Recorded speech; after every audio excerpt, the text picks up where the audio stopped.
Sin will cut you short. Sin will take away your glory. Sin. Sin. Sin will empty you of grace. Sin will make you a noisemaker. Particularly secret sin. And for majority of people, particularly those who have identified with the church and the work of God, they don't want to sin publicly.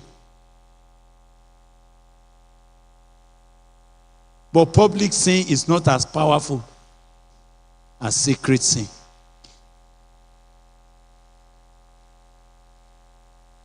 And since the devil discovered sin as the critical weapon to cut a man short, he has never stopped using it. Are you hearing me? That is why, if the devil comes to this meeting now, he may be smiling. He may be like an angel of light. But under his hand is that small needle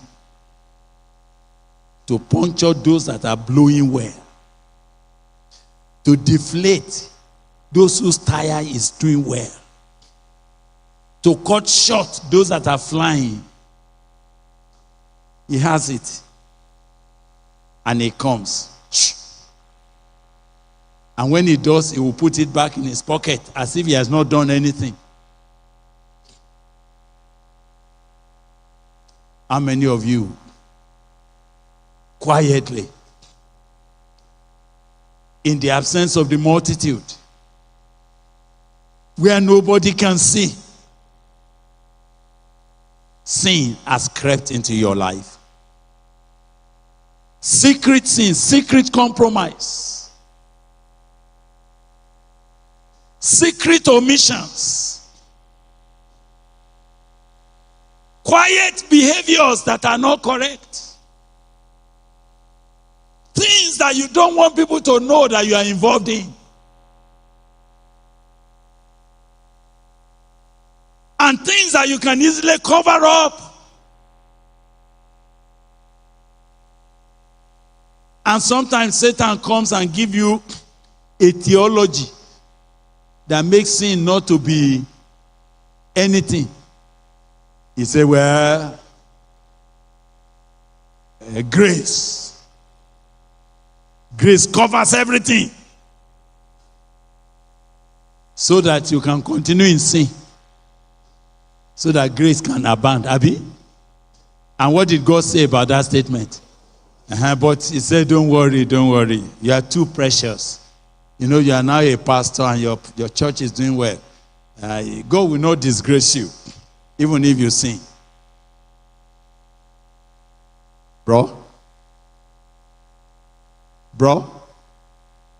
that's what has happened to all those whose back is on the floor now.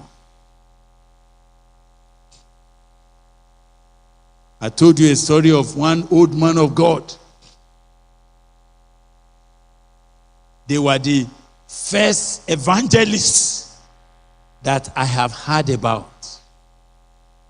When they are preaching on radio, there's no television at that time. You just put your hand where they are preaching, far away, say, put your hand on your radio. As you do like this, kind of healings are taking place. People will be giving testimony and say, when you say put your hand on the radio, I put my hand on the radio. I brought the radio near my stomach. And oh my God. And they got outstanding miracles. Hey! Whenever it is their time for that radio program, even unbelievers, they will stand there, glued. And it was affecting the land in a very powerful manner.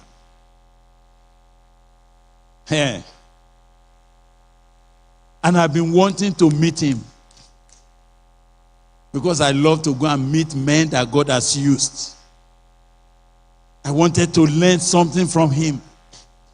But suddenly, I don't hear his voice again. Suddenly, the radio program canceled. I was wondering.